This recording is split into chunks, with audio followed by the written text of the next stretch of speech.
আসসালামু আলাইকুম। এই ভিডিওটা খুবই গুরুত্বপূর্ণ একটা ভিডিও।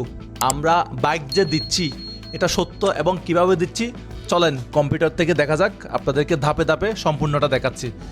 অনেকেই জানতে চেয়েছেন এই R15 বাইকের বিজয়ী আসলে কিভাবে নির্বাচন করা হবে, কারণ সারা বাংলাদেশ থেকে লক্ষ লক্ষ মানুষ ইতিমধ্যে এই ক্যাম্পেইনে অংশগ্রহণ করেছেন। তাই স্বাভাবিকভাবে অনেকের মনে প্রশ্ন আছে, বাছাইটা সত্যি কি স্বচ্ছভাবে হবে? আজ আমরা পুরো বিষয়টি ধাপে ধাপে পরিষ্কার করে তুলে ধরব, যাতে কারো মনে আর কোনো ধরনের সন্দেহ না থাকে। প্রথমেই জানিয়ে রাখি, এই বাইকের বিজয়ী নির্বাচন করা হবে আগামী 15 তারিখ দুপুর 2টায়। সেই সময় একটি সম্পূর্ণ ডিজিটাল পদ্ধতির মাধ্যমে বিজয়ী নির্বাচন করা হবে। এই প্রক্রিয়ায় ব্যবহার করা হবে একটি জনপ্রিয় কমেন্ট পিকার ওয়েবসাইট। এই ধরনের ওয়েবসাইট সাধারণত ইউটিউব বা ফেসবুকে বিভিন্ন গিভ আওয়ে বা প্রতিযোগিতা র্যান্ডম ভাবে একজন বিজয়ী নির্বাচন করার জন্য ব্যবহার করা হয়। 15 তারিখ দুপুর 2টায় প্রথমে সেই ভিডিও বা পোস্টের নিচে থাকা লক্ষ লক্ষ কমেন্ট ওই ওয়েবসাইটে লোড করা হবে। এরপর ওয়েবসাইট সক্রিয়ভাবে সব কমেন্ট ফিল্টার করবে। এই ফিল্টার করার মাধ্যমে যে সব কমেন্ট নিয়ম অনুযায়ী করা হয়েছে, যেগুলো বৈধ সেগুলোই তালিকায় থাকবে, অর্থাৎ ডুপ্লিকেট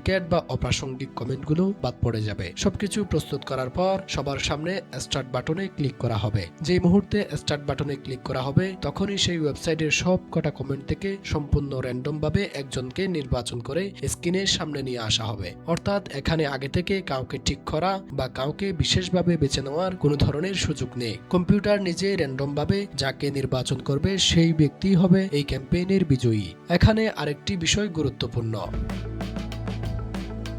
যাতে পুরো প্রক্রিয়াটি আরো স্বচ্ছ হয়। বাংলাদেশের 64 জেলা থেকে একজন করে প্রতিনিধি উপস্থিত থাকবেন, অর্থাৎ মোট 64 জন প্রতিনিধি সেখানে থাকবেন এবং তারা পুরো প্রক্রিয়াটি সবার সামনে দেখবেন। এর ফলে আপনারা 100% নিশ্চিত থাকতে পারেন এখানে কোনো ধরনের কারচুপির বিন্দুমাত্র সুযোগ নেই, কারণ পুরো প্রক্রিয়াটি হবে সবার সামনে স্বচ্ছভাবে এবং ডিজিটাল পদ্ধতিতে। যে মুহূর্তে ওয়েবসাইট থেকে একজনের নাম স্ক্রিনে আসবে সেই নামটি হবে চূড়ান্ত বিজয়ীর নাম। এরপর সেই বিজয়ীর সাথে সরাসরি যোগাযোগ করা হবে। সাধারণত তার কমেন্টে দেওয়া তথ্য বা সংশ্লিষ্টদের মাধ্যমে তাদের সাথে যোগাযোগ করার চেষ্টা করা হবে। যোগাযোগ নিশ্চিত হওয়ার পর প্রয়োজনীয় যাচাই বাছাই সম্পন্ন করে বাইকটি আনুষ্ঠানিকভাবে তার হাতে হস্তান্তর করা হবে। এখানে আবারও বলা দরকার, এই পুরো প্রক্রিয়াটি সম্পূর্ণ ডিজিটাল এবং স্বচ্ছ পদ্ধতিতে করা হবে। তাই এখানে কোনো ধরনের পক্ষপাত, গোপন নির্বাচন বা কারচুপির কোনো সুযোগ নেই। সবকিছু হবে প্রযুক্তির মাধ্যমে সবার সামনে। সুতরাং ইতিমধ্যে এই ক্যাম্পেইনে অংশগ্রহণ করছেন লক্ষ লক্ষ মানুষ, তাই আপনারা নিশ্চিত থাকতে পারেন বিজয়ী নির্বাচন হবে সম্পূর্ণ ন্যায্য